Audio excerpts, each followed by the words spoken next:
이번 주는 응답받는 시험입니다.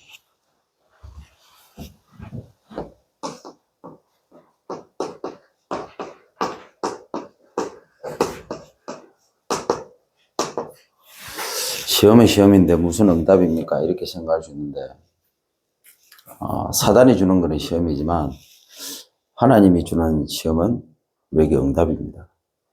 그렇게 생각하시면 될 거네요.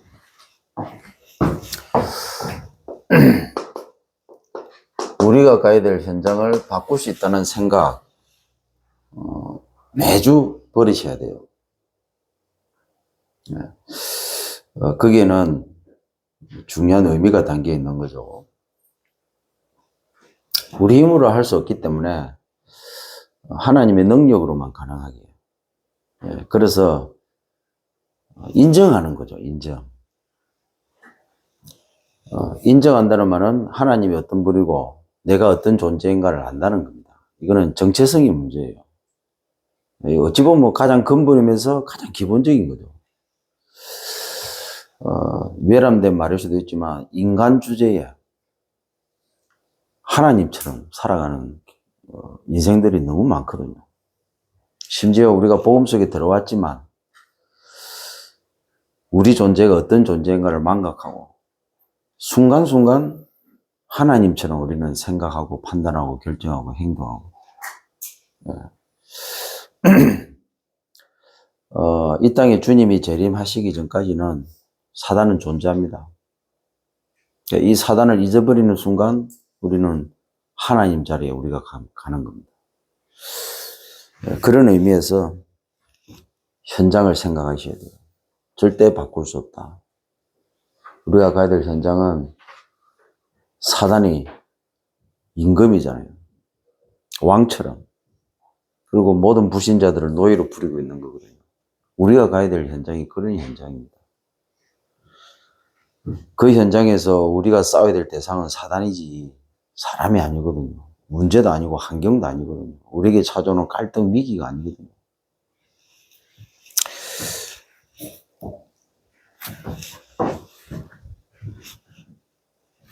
그래서 바꿀 수 있는 방법은 성령에 집중하는 겁니다.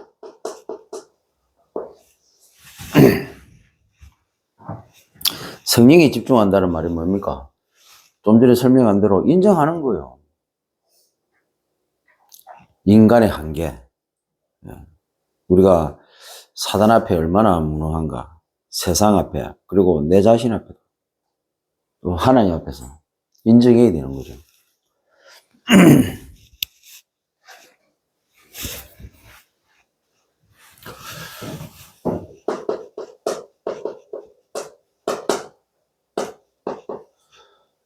우리가 잘 알죠. 요셉이 어떻게 보디발의 집에서 성공할 수 있었습니까? 집중이 다른 겁니다. 집중이. 그 노예라는 그 어마어마한 그 극도로 열악한 그 환경, 거기서 오는 한계, 그걸 요셉이 어떻게 이겨냈겠습니까?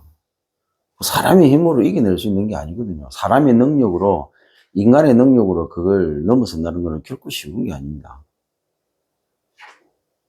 그 노예에 집착한 게 아니고 성령이 집중한 겁니다. 여러분, 한계를 넘어서는 방법이에요. 불신자들은요, 힘들잖아요. 그러면 그 힘든 부분을 잊기 위해서 거기에서 탈피해가지고 다른 쪽으로, 다른 것에 집착하거든요. 그래서 그 순간에 그 부분을, 위기를 모면하기 위해서 그쪽으로 방향을 틀고 그쪽으로 찾아갑니다. 그러면 없어지느냐? 없어지지 않아요. 그럼 또다시 찾아오거든요. 근데 우리는 복음이 있기 때문에 그걸 피해서 다른 것으로, 그걸 대체하기 위한 다른 것을 찾고, 거기에서, 그게 싫으니까 다른 곳으로 가고, 그걸 위해서 막 찾고, 그 부분에서 뭔가를 희열을 느끼기 위해서 찾고, 막 방하고, 그런 게 아니거든요, 우리는 불신자하고 다른 게 뭐냐면, 우리는 그 자리에 그대로 있어요. 그 요셉이 노예라는 그 환경, 우리도 어찌 보면 현장에 가면 그 환경 그대로 있어요. 근데 우리가 불신자고 우리하고 다른 게 뭡니까? 우리는 집착이 아니고 성령이 집중하는 겁니다. 하나님께 집중하는 거예요. 이게 다른 겁니다. 그러면 어떻게 되느냐? 자연스럽게 절대로 불신자들이 초월할 수 없는 그 한계를 우리는 그냥 쉽게 넘어설 수 있는 겁니다. 여기에서 이제 달라지는 거예요. 이게 달라야 돼요.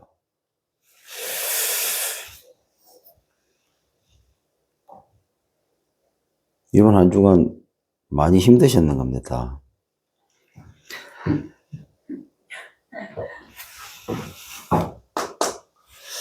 자, 이렇게 할 때 안 맞음이 있죠.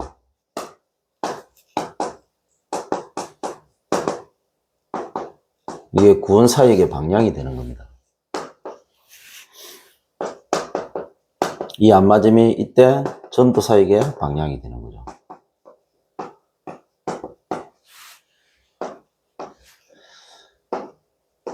안 맞음이 제자 사역의 방향이 되는 겁니다.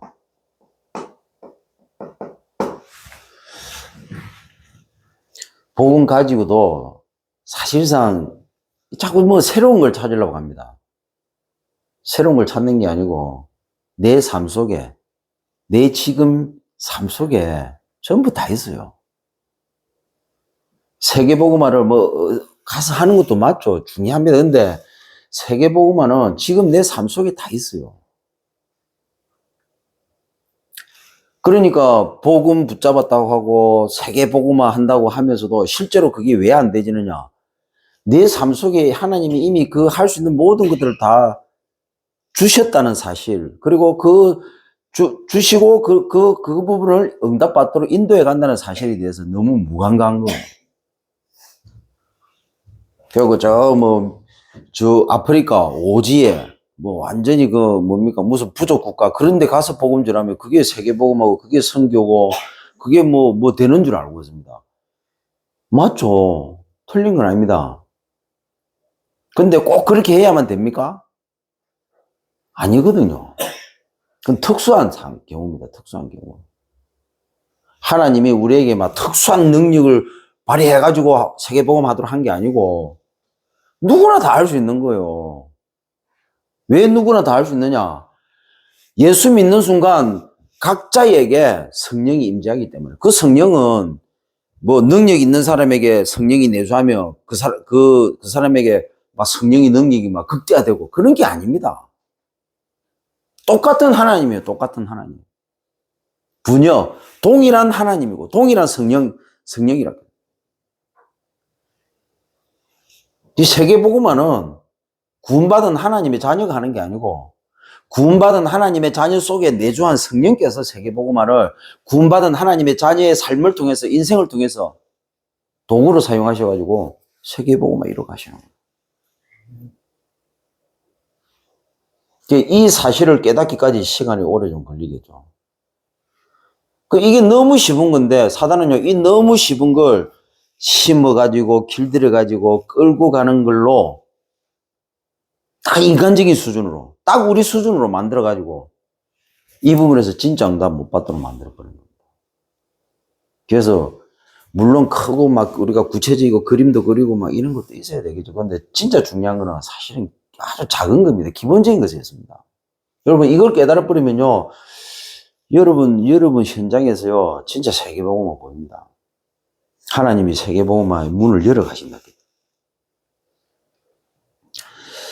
여러분 주위에 와 있는 외국인 노동자들이 보이기 시작해요. 다릅니다. 여러분 주위에 살고 있는 외국인 노동자들이 외국에서 이렇게 한국으로 시집온 그런 엄청난 세계복음화의 문이 보이기 시작하는 거예요. 다민족들이 보기 시작한다. 하나님이 이미 다 하셨어요. 단지 우리가 못 느끼고 모르고 관심이 딴 데서 뿐이지. 그래서 안 맞는 것은 안 맞는 게 아니라 하나님이 정확하게 우리를 아시고 인도하시는 방법이다. 그렇게 생각하시면 될 것 같아요. 자, 이번 한 주간 우리가 응답받을 시험인데요.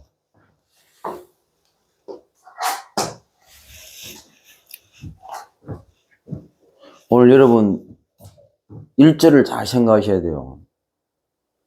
예수님이 세례 요한을 통해서 성령 세례를 받았습니다. 침례, 물에 빠진 거요. 그때 성령이 비둘기같이 이렇게 내려오셨죠. 그럼 왜 예수님이 성령 세례를 받으셔야만 했는가요? 그래서 교단에서는 막 물에 빠져야 된다, 안 빠져야 된다, 그냥 물로 이렇게 찍어 바르면 된다. 아니다, 뭐 그것도 필요 없다. 성령으로 세례받아야 된다. 뭐 이런 많은 얘기들이 나오고 있습니다. 그렇죠. 그건 중요한 게 아니에요. 그 다음이 중요해요. 그 다음이. 예수님이 이 땅에 오셔가지고 쭉 이렇게 자라나면서 이제 30세가 된 거예요. 근데 때가 찬 거예요. 무슨 때입니까? 모든 의를 이루기 위한 때. 그래서 세례요한에 때 세례를 받은 겁니다. 하나님이 그렇게 예언을 하시기 때문에. 또 그게 맞고. 우리가 이후에 구원받을 하나님의 자녀들에 대한 예표죠. 예수님께서 하신 모든 것들이. 그래서 세례요한한테 가서 한다는 얘기가 뭔 얘기를 했습니까? 모든 의를 이루기 위해서 합당한 것이다. 그러니까 해라. 이렇게 하죠. 그 절차예요. 하나님이 세계복음화 해가시는 절차. 하나님께서 절대로 해결할 수 없는 인간의 인생의 근본 문제를 해결하기 위한 절차입니다. 과정이에요. 여정. 예수님은 그걸 벌써 아시는 거죠. 그렇게 해가지고 성령께서 이제 성령이 내주하셨잖아요. 성령이 오신 거예요. 예수님이 하나님이신데. 그렇게 해가지고 오늘 본문에 뭐라고 나옵니까? 예수님을 성령께서 광야로 끌고 간 거예요. 왜 끌고 갔습니까? 마귀에게 시험 받게 하려고. 무슨 이런 경우가 있습니까? 굳이 이해하려고 하지 마세요. 하나님이 하시는 부분을 발견을 하시면 됩니다. 굳이 이걸 막 우리 지식에서 막 이해하려고 하면 헷갈려요. 이해하려고 하지 마시고 그냥 믿음으로 받아들이면 되는 거예요. 하나님의 은혜로 받아들이면 되고. 왜 시험을 받으려고 하느냐? 본격적인 공생의 사역을 시작해야 되니까. 공생의 사역이 뭐냐? 그리스도의 사역입니다. 그리스도. 공적인 사역인데 공적인 삶을 사셨잖아요. 인류를 위한 삶을 사신 거예요. 예수님의 3년 6개월 공생애는 인류를 위한 삶이에요. 무슨 삶입니까? 인류가 절대 해결할 수 없는 사단 문제, 재 문제, 하나님 떠난 문제를 해결하기 위한 삶을 사셨다고요. 그게 무슨 삶이냐? 그게 그리스도의 삶이에요. 그 그리스도의 삶을 통해서 인간이 절대로 해결할 수 없는 근본 문제를 해결하는데 그분이 누구냐? 예수예요. 그래서 예수가 그리스도입니다. 그 공생의 3년 6개월 동안 예수님이 행하신 모든 이적과 표적과 모든 일들은 뭐냐? 전부 그리스도와 연결되는 일들이에요. 그러니까 하나님만이 할 수 있는 그리스도의 사역이에요. 그리스도의 사역은 하나님만이 할 수 있는 거예요. 그래서 예수님이 가는 모든 곳에서 공생의 그리스도의 사역을 할 때마다 기적, 이적이 일어난 겁니다. 인간으로서는 이해할 수 없는 일들이 벌어지는 거예요. 왜? 그게 하나님 하시는 사역이니까. 그게 그리스도 사역이니까. 왕적인 사역이고 제사장 사역이고 선지자 사역입니다. 그러니까 흑암이 불불 떨 수밖에 없는 거예요. 이렇게 되면 사복음서 이해 다 한 겁니다. 자, 그 이후에 그 그리스도의 사역을 하시면서 근본 문제 해결하는 것도 중요하지만 또 하나 목적이 있었습니다. 뭡니까? 예수님께서는 이 그리스도 사역을 누군가는 해야 되기 때문에 그 그리스도의 사역을 할 수 있는 제자를 남기기 위해서 3년 6개월 공생의 삶을 사신 겁니다. 그러고 나신 다음에 십자가에서 다 이루시고 승천하셨습니다. 그리고 지구상에 처음으로 성령께서 오십니다. 어디에요? 마가다라 방에. 그렇게 하셔가지고 주님께서, 하나님께서 말씀하신 그 그리스도의 사역을 주님께서 오셔서 다 이루시고 난 다음에 그 다음에 뭡니까? 성령이 오셔가지고 이제는 성령 시대가 열리면서 성령께서 그리스도 사역을 통해서 우리를 통해서 구원받은 자를 통해서 그리스도 사역을 통해서 세계복음화가 되거든요. 그게 사도행전. 그 사도행전의 주축이 사도 바울. 그래서 사도 바울이 그 성령 하나님께서 어떻게 세계복음을 했는가 구체적인 내용들이 나머지 서신서들. 이게 신약 27권 전부 다입니다. 이걸 하기 위해서 하나님은 천지를 창조하셨고, 아브라함을 불렀고, 이스라엘 민족을 부른 거예요. 그래서 창세기, 출애굽기, 그 다음에 그걸 하기 위해서 본격적으로 가나안 정복을 하고, 이후에 포로시대. 그 구약 27권이에요.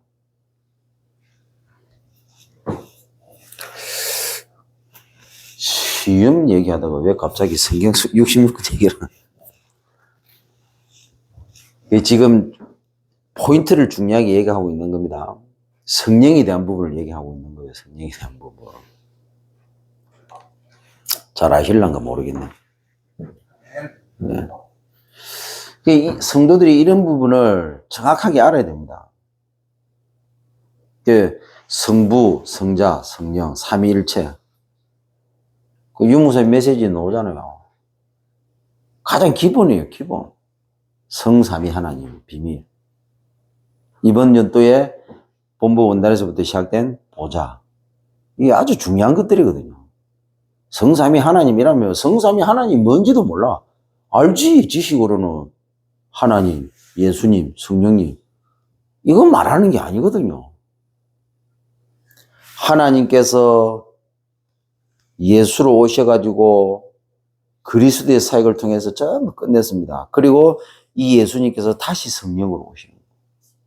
오셔서 하시고자 하신 그 일을 이루고 가고 계시는 거예요.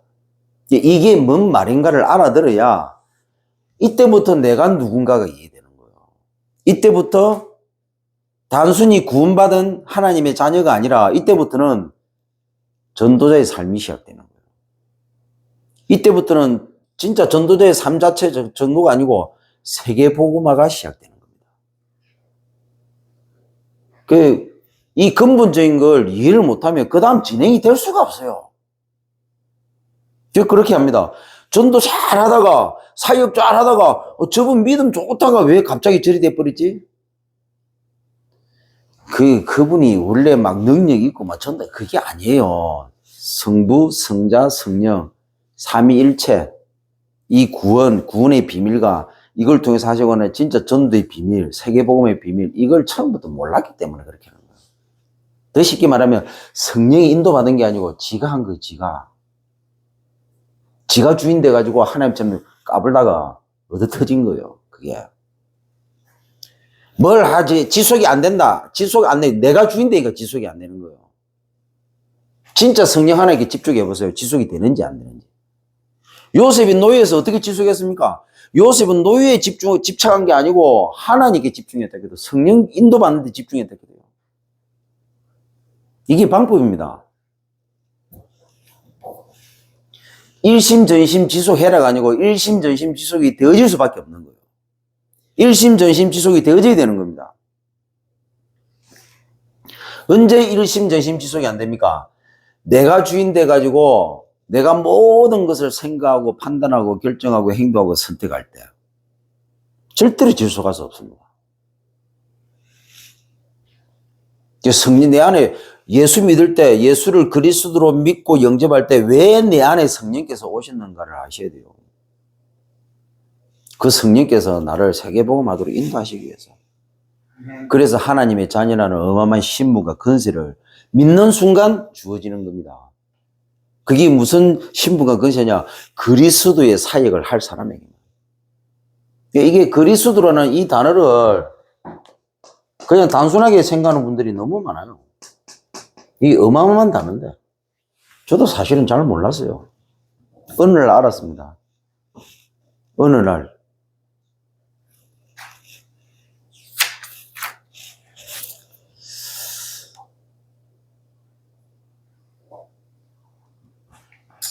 너무 중요하기 때문에 또 그리스도 다루고 또 시간 막 갑니다. 시험이 왔을 때 하나님의 복음에 오직하십시오. 그러면 어떻게 되느냐? 시험이 반드시 꺾입니다. 시험을 꺾으려고 하지 마십시오. 복음 오직 하면 꺾이게 되었습니다. 그런데 이 사단이 나에게 딱 집착하게 만들거든요. 사단이 주는 나의 집착이 아니라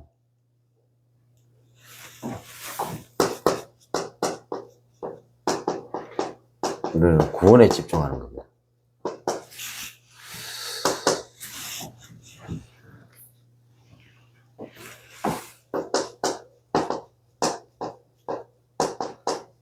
자, 이 시험이 시작된 것에 대해서 성경은 정확하게 말씀하고 있죠. 하나님의 형상으로 만들고 생기를 부르는데 생명이 됐다고.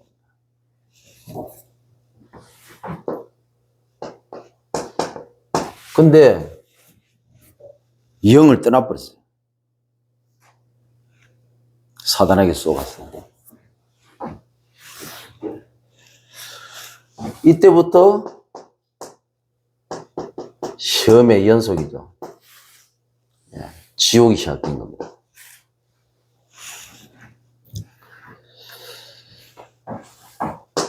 그래서 이 땅에 사는 모든 사람들은 이 반복적인 시험 속에서 벗어나지 못하는 삶을 살고 있죠. 자, 구원받은 우리에게 시험은 좀 전에 여러분이 본문에 읽은 것처럼 성령의 이끌림을 받는 시험입니다. 근데 불신자는 어떤 시험입니까? 네, 사단에 끌려가는 시험이에요. 사단에게 끌려가는 시험은 어떤 겁니까? 결국 멸망이에요. 그래서 불신자들은 그걸 계속 반복합니다. 자기가 그 반복 속에 있다는 사실조차도 모릅니다.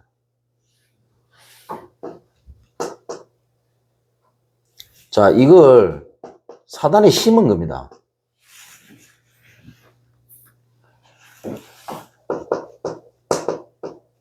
다른 각인이죠.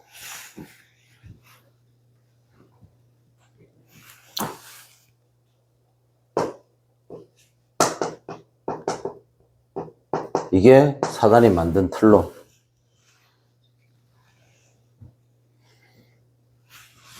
그게 뭡니까? 자꾸 자신에게 집착하도록 만듭니다. 내가 주인 되는 거죠. 이렇게 해갖고 사단이 딱 길들였습니다. 틀린 뿌리가 되도록. 이렇게 해갖고 사단이 만든 올무가 있죠.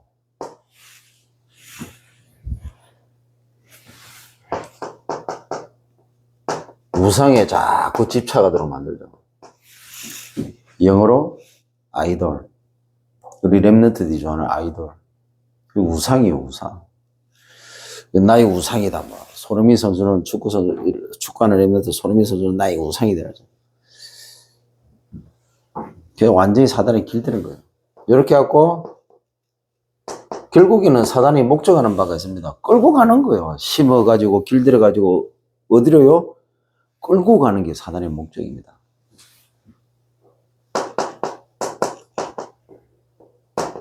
망할 수밖에 없는 딱 체질로 사단이 만든 함정이죠. 그게 뭡니까? 운명에 딱 집착하도록 만듭니다. 집안에 사람들이 계속 죽어나오고 자식들이 계속 죽어나갑니다. 심어가지고 길들여가지고 끌고 가는데 이게 얼마나 처음부터 다른 것이 들어가가지고 틀린 것으로 길들여졌으면 운명이라고 합니다. 자기 자식이 그렇게 애지중지하던 사랑하는 자식이 죽어버리는데 운명이라고 하는 거예요. 저희 막내 삼촌이 객지 갔다가 물 차는 병으로 28살에 돌아가셨어요. 그래서 그때는 불신자였죠. 술 먹고 소리 떨고. 우리 할머니는 강씨인데, 강씨 아시죠? 착하면서도 엄청 고집 센 사람들. 동네에서 우리 할머니 전부 다 좋아해요. 왜? 말을 안 하시니까. 근데 물어봤어요. 할매는 왜 담배 피냐고 이렇게 하니까. 집안에 막, 남편 빨리 죽었지, 막 자식들 죽고 나가지. 이러니까 젊었을 때 너무 힘드니까 아는 동네 사람한테 상담을 하러 갔는가 봐요. 그래, 가슴이 답답하고 뭔가. 그분이 조언을 해주기를 뭐라고 조언해줬냐? 담배를 한번 피우라고. 그때부터 담배를 피웠대요.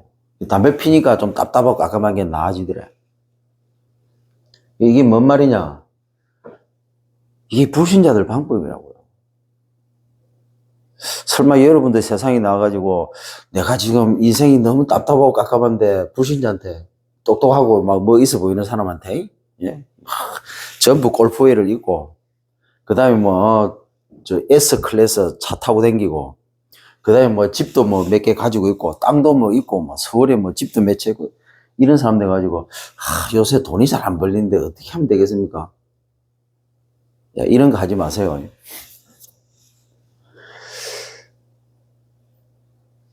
내가 술이 취해가지고 너무 열받아가지고 할머니를 내가 그때 모시고 있으니까 촌동네 집에서 할머니하고 싸웠어요.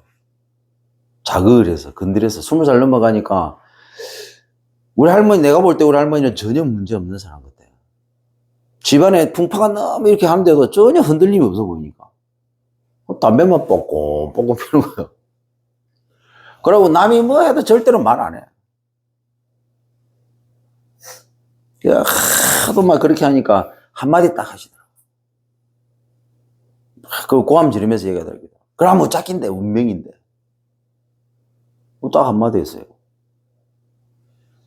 막내 삼촌 돌아갔을 때 그렇게 울고불고 하면서 죽을 것처럼 하시던 분이. 어떻게 하느냐? 운명으로 받아들이는 거예요.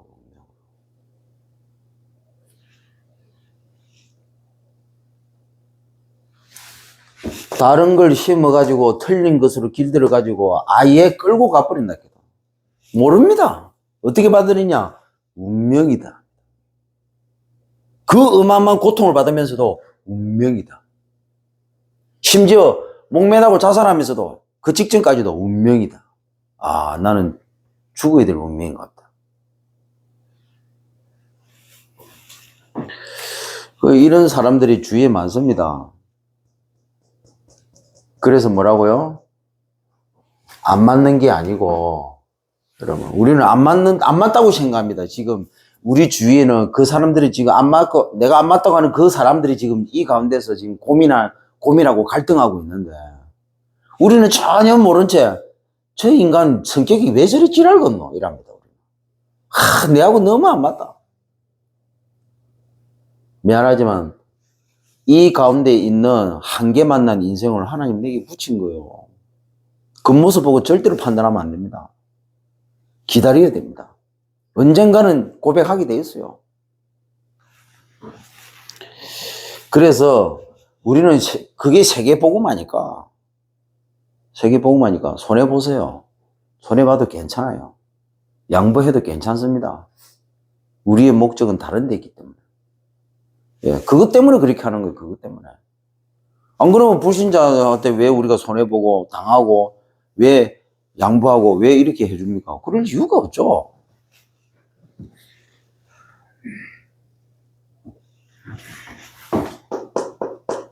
이게 집을 짓고 이게 자리를 잡았고 이게 인격이 돼버린 겁니다.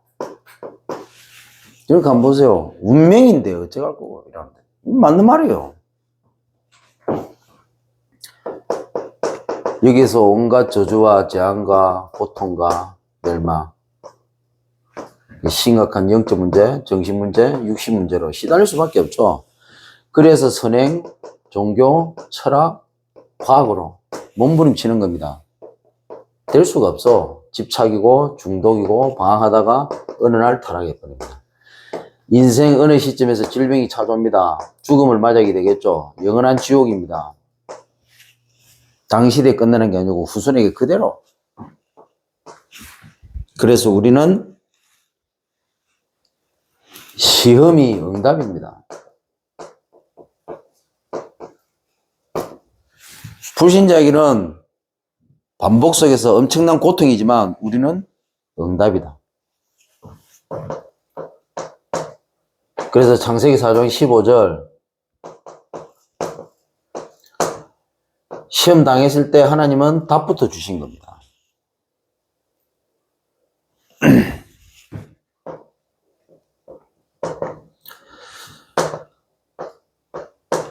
이 답을 확정.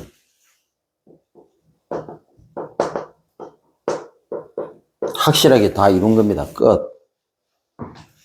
뭐 때문에? 뭐 한다고? 무엇이 죽는디? 뭐 한다고 하나님이 이랬습니까? 경상도 사투리로. 뭐 한다고? 뭐 한다고?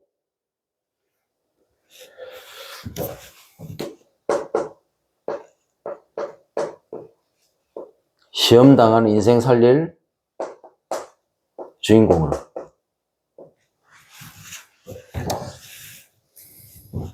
결국에는 성령께서 오셔서 세계복음화 하도록 해야 되니까. 모든 게 다 이렇게 연결되는 겁니다. 똑같은 게 아닙니다. 절대로 반복이 아닙니다. 근본이고 기본이고 모든 것입니다. 여기서부터 출발해야 돼요. 여기서부터 시작해야 돼요. 그러면 나머지는 전부 다 풀리게 돼 있는 거죠. 그래서 현장에서 시험이 왔을 때 말씀에 오직 해라. 왜요? 반드시 우리는 이기게 됩니다. 우리는 이기게 되어 있습니다. 그러니까 속지만 않아도 되는 거죠.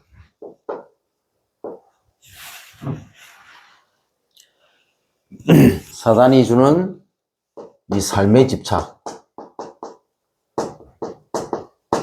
오늘 예수님도 배고픔을 가지고 사단을 속였는데 이게 먹고 사는 거 이거 보통 이게 장난이 아닙니다. 먹고 살기 위해서 특히 우리나라 사람들은 자식들에게 지금 그 부분 때문에 이게 영적 문제는 심각해지는데 이게 잘못된 그런 부분에 대해서 이 삶에 집착하다가 이게 자식도 어려움 당하고 부모도 어려움 당하고 얼마나 많습니까? 옛날에는 우리는 그런 일들이 별로 없었잖아요. 근데 지금은 심심하면 그런 일이 벌어집니다. 자식이 부모를 죽이고 부모가 보험 타기 위해서 자식을 어떻게 하고 이게 이제 다 무너져 버린 거예요. 왜 무너졌습니까? 집착이니까 무너지지. 복음 아니면 다 무너져요. 뭐 동방예의지고 뭔 예의지국입니까? 다 무너집니다. 다 무너져요. 하나님 것 외에는 영원한 거 없습니다. 옛날에 우리나라가 안 그랬는데 옛날에는 안 그랬지. 묵고 살기 힘들었으니까 몰랐을 뿐이에요. 이제 잘 묵고 잘 사니까 드러나는 거라, 영적 문제가. 옛날에는 너무 못 사니까 묵고 살기 너무 바쁘니까 이게 감춰져 있는 게 안 드러난 거예요. 근데 이제 우리나라가 잘 묵고 잘 입고 잘 사고 이렇게 여유가 생기니까 이제 본격적으로 안에 있는 영적 문제가 드러나는 겁니다. 그걸 갖다가 옛날에는 안 그랬는데 몇십 년 전에 안 그랬는데 우리나라가 갑자기 이렇게 되라는데 그게 아니 성경적으로 보면 원래 있었어요. 단지 늦게. 갑자기 뭐 부모를 죽이고 원래 부모를 죽이는 게 아니고 이제 잘 먹고 잘 입고 잘 사다 보니까 영적 문제는 심각하지. 옛날에는 먹고 살기 바빠가지고 영적 문제가 안 드러나가지고 그냥 그렇게 살다가 죽었는데 이제는 잘 먹고 잘 입고 잘 사니까 영적 문제가 이게 삶이 너무 바빠가지고 이게 눌리셔야 되는데 이게 이제 튀어나오는 거라. 먹고 살만하니까 여유가 생기니까. 원래 인간은 그래요. 그래서 여러분 이게 이 12가지 반복이 사단이 심고 길들이고 이게 끌고는 이게 그냥 하는 말이 아닙니다. 전부 삶에 집착한다 기도. 삶을 사는 게 아니고 삶을 이게 유지하기 위해서, 삶을 이어가기 위해서 집착하고 있는 거예요, 불신자들. 왜? 먹고 살아야 되니까. 참 비참해요, 어떻게 보면. 오직에서 유 목사님이 인분제족이라고 표현을 했겠습니다. 유 목사님 구원의 길 할 때 메시지 나왔잖아요. 어떤 교수님하고 갑자기 얘기하다가 그 공원에서 봉고차 한 대 다 가지고 날씨 좋으니까 막 돗자리 깔고 본격적으로 끄집어내갖고 막 먹더라고 하는 막 가서 그 유 목사님 교수님 얘기하다가 혼자 막 인분제조기 이렇게 하니까 교수님이 예? 뭔 말인지 모르겠어요. 목사님이 그런 생각을 하신 거죠. 아, 인간이 저렇게 사는구나. 복음을 아니까. 그러니까 막 먹는 것에 집착하다가 끝나는 거예요. 어찌 보면 먹기 위해서 사는 겁니다. 이 인간에게 이 미각, 오감 중에서 이 미각, 먹는 것에 대한 즐거움, 이 무시 못 하거든요. 특히 여자들 먹는 거 집착 엄청 잘합니다. 어디 먹는데 반찬거리 많이 준다 이러면 소문나고, 우울합니다. 맛집 전문적으로 찾아다니고.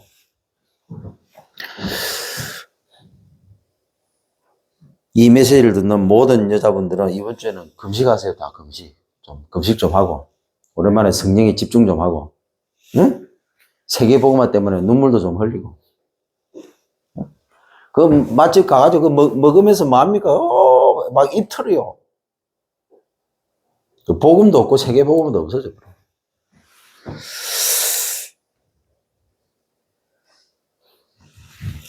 이걸 전도 집중으로 바꾸시라.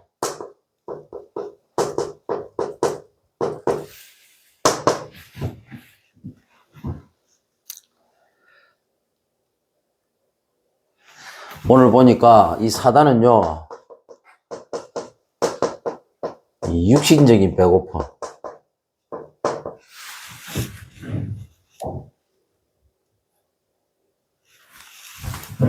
이게 먹는 거.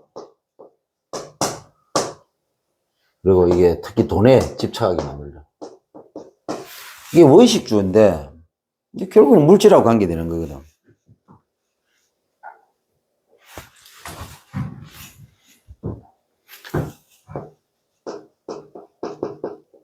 이 영적인 빈곤에 딱 빠지도록 만듭니다.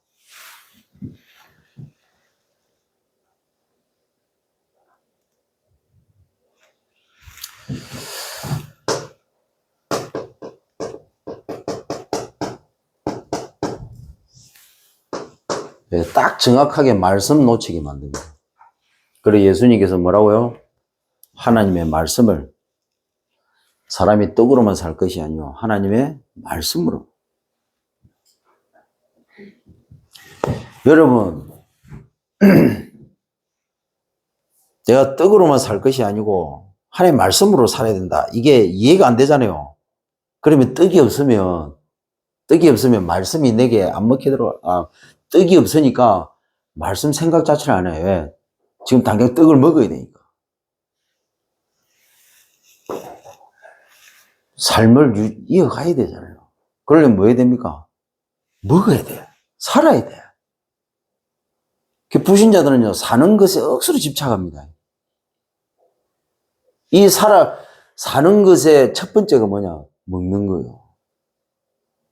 살기 위해서 먹는 거예요. 먹기 위해서 사는 겁니까? 살기 위해서 먹는 거예요. 뭡니까?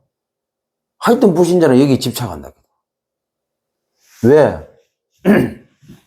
이 근본이 없으니까. 중요한 걸 잃어버렸는데, 놓쳐버렸는데. 저는 알았어요. 진짜 복음이 뭔가를 모르고, 진짜 하나님과 함께하는 비밀을 못 누리는 인간은 짐승보다 못한, 뭐라 해야 되나? 벌레라 해야 돼, 벌레. 짐승보다 못합니다. 얼마 전부터 유 목사님도 계속 그 얘기를 하시더라고요. 짐승이라고, 벌레라고. 실제로 그렇습니다. 우리 교회에서 계속 메시지 할 때 얘기했잖아요. 하나님 떠나는 인간이요. 사자는요, 지가 먹을 만큼만 딱 먹고 안 먹어요, 배부르면. 근데 인간은 안 그렇습니다. 배가 빵빵하게 부른데도요, 내가 볼 때 내보다 더 좋은 걸 가지고 있잖아요. 그러면 죽이서라도 뺏어옵니다. 배가 빵빵한데 지금. 어마어마하게 가졌는데도 불구하고. 내가 없는 걸 가지고 있잖아요. 그러면 죽이서라도 그걸 뺏어옵니다. 이게 인간입니다. 그래서 사자는 배부르면 안 잡아먹어요. 그러면서 또 이게 이상한 철학자들, 약간 막간 것들은 똑똑한, 막간 똑똑한 인간들은 어떻게 하냐면, 좀 배운 사람들이에요. 야, 인간은 1차, 2차 세계대전이 이렇게 가지고 서로 죽이는데, 저 봐라, 사자 봐라. 저 맹수도, 지가 배부르면 안 잡아먹잖아. 안 건드리잖아. 약한 짐승을. 이러면서, 뭐랍니까? 인간은 자연에서 배워야 된다. 이렇게 하는 거야. 욕 같더네. 하나님 떠나면서부터 그렇게 바뀐 거예요. 인간이 자연을 통해서 배우는 게 아니고 하나님 떠나버려가지고 자연이 아니고 짐승마다 못한 수준이 돼버렸다, 인간이. 이 말이 뭔 말인가 알아들어야 돼요. 여러분 맞잖아요. 인간은 필요하면 자기 부모도 죽입니다. 짐승이 그렇게 합니까? 그래 안 합니다. 왜? 영이 없기 때문에. 근데 인간은 영이 있기 때문에 하나님의 영이 떠난 이후부터 인간은 이상이 돼버린 거예요.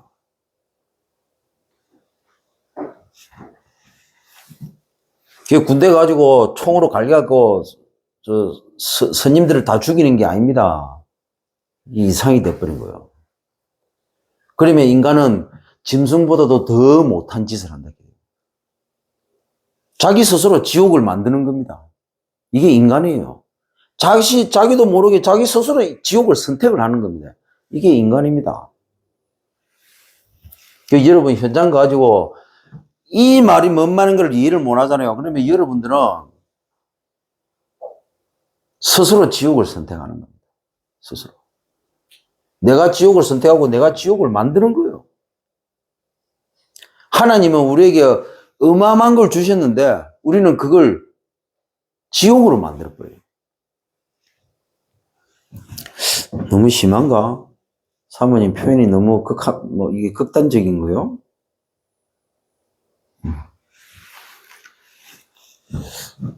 충격을 좀 줘야 돼. 그래 좀 생각을 하지. 근데 우리는 삶에 그냥 편안하게 살아간다고 생각합니다. 우리가 편안하게 살아간다는 그 삶이 우리는 전혀 아무 느낌 없이 순간순간 지옥을 선택한다는 거. 우리는 전혀 모르고 살아가고 있는지도 모릅니다. 복음이 빠지고 세계복음화가 빠진 삶은요. 그 자체가 지옥인 거예요. 어떻게 보면. 그 자체가 우리가 복음을 가지고 있으면서도 우리 스스로 짐승 수준으로 짐승보다 못한 수준으로 내려가고 있는 겁니다. 아셔야 돼요. 그러니까 불신자하고 똑같이 놀지. 그러니까 불신자가 위대해 보이고 불신자가 부러워 보이고 불신자가 하는 게 멋져 보이고 이게 뭐냐? 짐승 수준으로 내려갔다는 겁니다. 내가 복음 가진 내가 짐승으로 내려갔으니까 불신자가 하는 모든 것들이 세상의 모든 것들이 아름다워 보이고 멋있어 보이고 괜찮아 보이고 그걸 쫓아가잖아요. 영적으로는 그 수준으로 내려간 겁니다.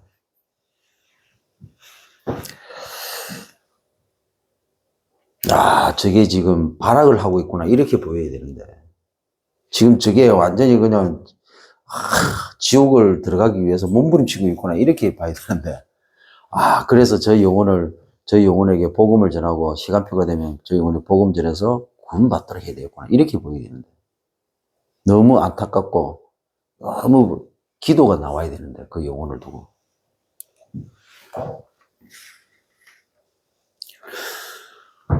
오늘 따개비 갖고 왔다고요? 교회를 와야지 왜 자꾸 따개비를 보내요? 굴 보내고 예?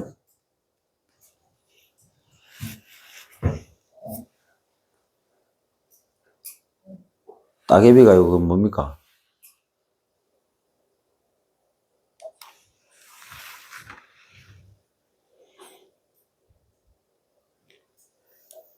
자꾸 뭘 보내는 거 하지 말고, 물론 그것도 좋지만, 그 영혼이 복음 받을 수 있도록, 이 하나님의 은혜 속에 들어올 수 있도록.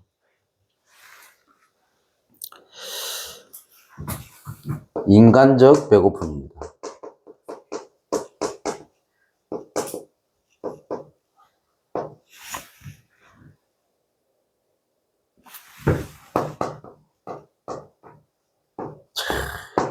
인간이 명예에 집착하죠. 자존심. 자존심에 타격을 받으면 어떤 사람은 목숨도 끊어버리잖아요.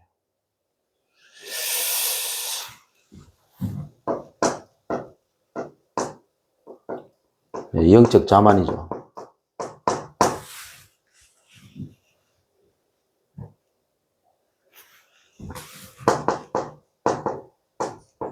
그래서 절대로 시험에 걸려들지 마시라.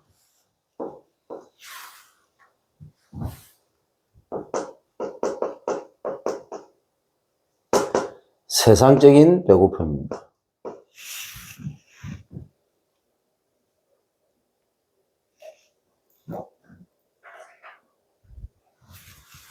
권력이죠.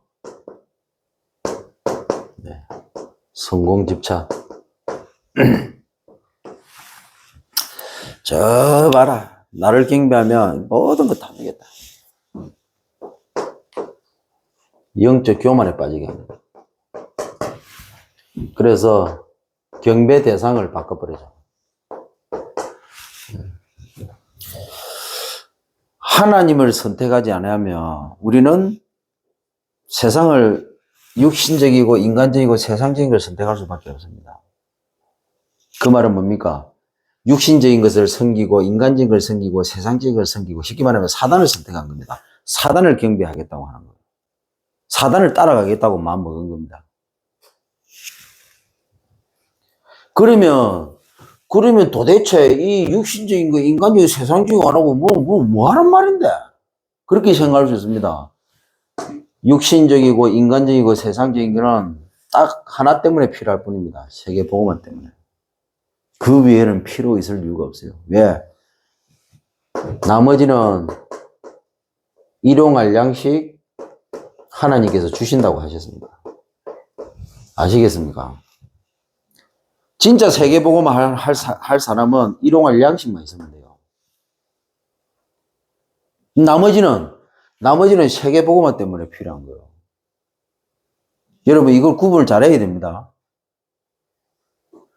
그러니까 복음이 이해가 안 되고 세계복음화가 이해가 안 되고 내가 누구고 왜 성부 하나님께서 성자 예수님을 오셔가지고 왜 모든 것을 끝내시고 성령 하나님으로 우리 속에 오셔야만 했는지, 그리고 오셔서 우리를 통해서 지금도 우리를 인도하셔야 될 이유가 뭔지 이 부분에서 이해가 안 되고 이 부분에서 정확한 답이 안 나오면 일용할 양식 가지고는 힘이 안 차요.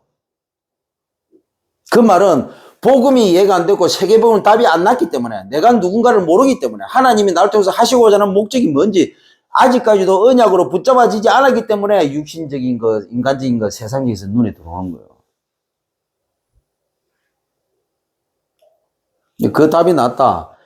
내게 필요한 거는 일용할 양식만 있으면 돼요. 그럼 나머지는 뭐냐? 나머지는 세계복음화 때문에 후대 키워야 되니까 필요할 뿐이에요.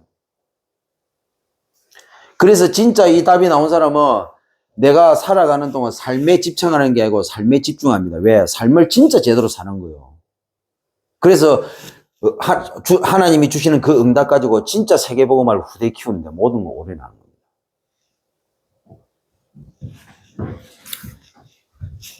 헌신해라.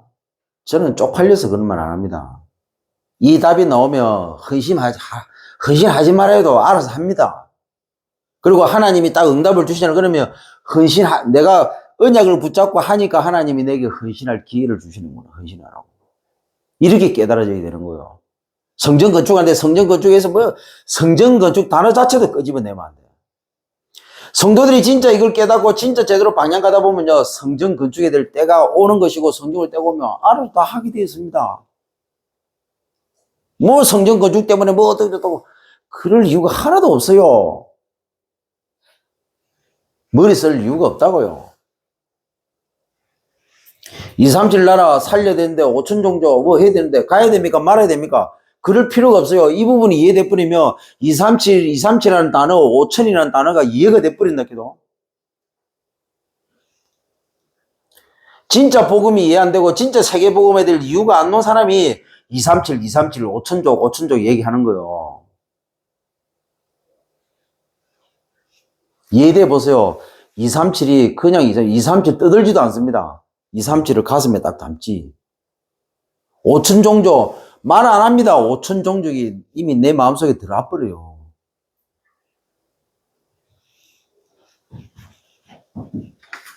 신앙생활을 얼마나 거꾸로 하는지 모릅니다. 거꾸로 하는 게 아니고 왜 그렇게 할 수밖에 없느냐. 이 근본적인 메시지가 이 근본적인 부분에서 이미 답이 안 나온 거예요. 제일 중요한 걸 다 놓친 겁니다. 여러분 이게 일대지 메시지가 진짜 제대로 정리가 되고 여러분 속에 여러분 영혼 속에 딱 박히잖아요. 사실상 끝나는 겁니다. 이제 더 이상 뭐 예배 안 드려도 돼. 솔직히 말합니다. 뭔 예배 드립니까? 진짜 요셉 같은 이런 응답을 받을 수밖에 없는데 예배 안 드려도 돼요. 그 삶 자체가 예배고 생각하는 것 자체가 예배가 돼버립니다. 선택하는 것 자체가 예배고.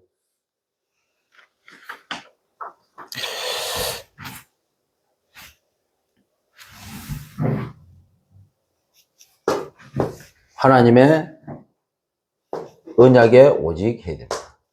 시험이 왔을 때. 그러면 어떻게 되느냐? 여러분 반드시 바뀝니다.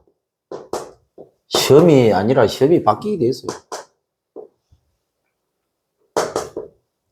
근데 사단이 주는 생에 집착하도록 만들죠. 그래서 우리는 이거를 제자 집중으로 바꿔야 됩니다. 그래서 3사역자입니다. 내가 3사역자가 되고 3사역자를 찾는 겁니다. 그 중에 분명히 3전문이 있습니다. 같이 힘 합쳐가지고 뭐 해야 되느냐? 세계복음화 3지도자 키워서 전 세계에 보내는 겁니다. 이 3지도자는 뭐냐? 모든 분야에서 탑입니다. 탑. 그래서 모든 랩런트들은 3지도자를 언약으로 붙잡고 3지도자 응답받을 마인드를 가지고 있어야 됩니다. 하나님께 기도해야 돼요. 그래서 뭡니까? 지금 이 지구상에서 가장 성공한, 가장 탑에 있는 인물들을 지금 역사 속에서 그런 인물들을 내가 하나님 앞에서 응답받고자 하는 그 분야에 그 인물을 찾으세요. 그러면 하나님 앞에 기도해야 돼. 그 인물보다도 더 성공한 랩런트가 될 수 있도록. 이렇게 기도해야 돼요.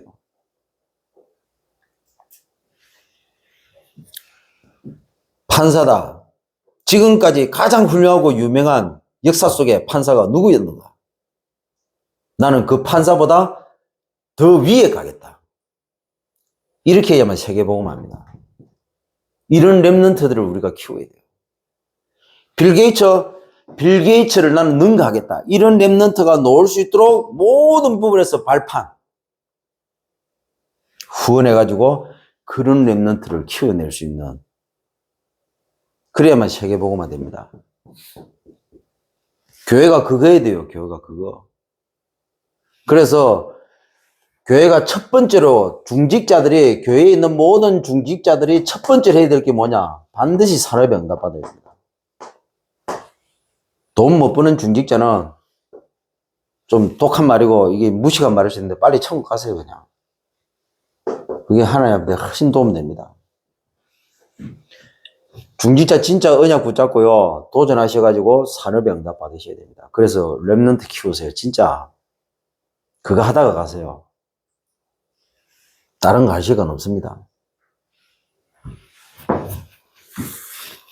그렇게 하면 하나님이 어떻게 하시느냐? 그때부터 모든 문을 다 열어버립니다. 내가 상상도 못할 그런 산업의 문이 열리기 시작합니다.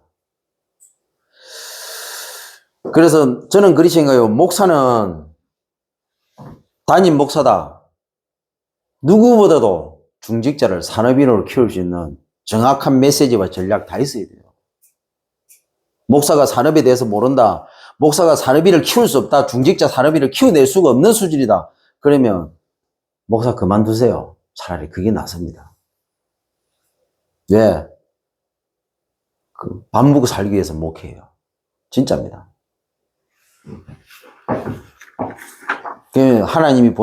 하나님이 중요한 중직자를 보내줬는데요. 그 중직자에게 방향을 제시를 못 해줘요. 그 중직자에게 진짜 세계복음 할 수 있는 길을 열어주지를 못해요. 이건 진짜 중요한 거예요. 아니, 병원에 보냈는데 수술을 해야 되잖아요. 근데 의사가 수술할 능력이 없어. 그럼 어떻게 해야 됩니까? 아니, 의사라면 당연히 중요한 부분에서 문제가 생겨가면 수술해가지고 그걸 도려낼 수 있어야 되는 거지. 그게 능력이 안 돼요, 그거. 그럼 그 병원은 망해야 되지. 그렇죠?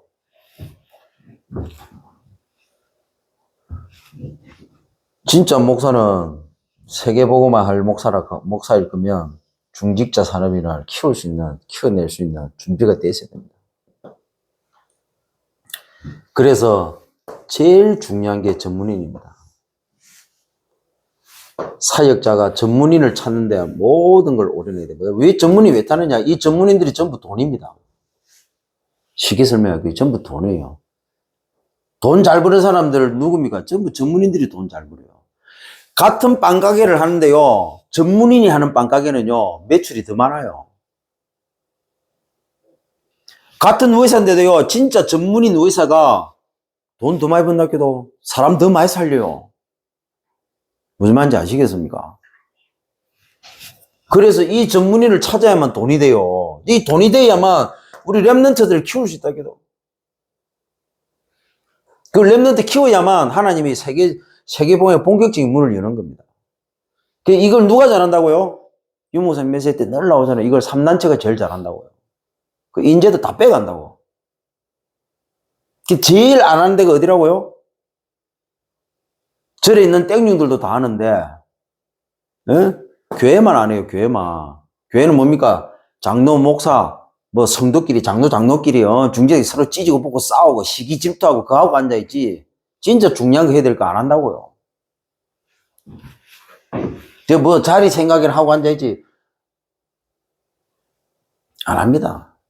총회장 돼야 되니 말아야 되니 뭐 그런 거나 관심 있지.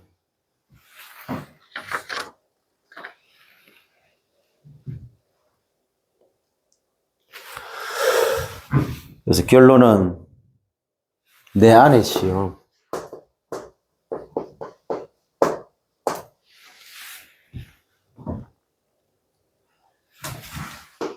이걸 공생의 사역을 위한 성령 인도로 바꾸는 시간 집중 스케줄. 성공이 되겠죠.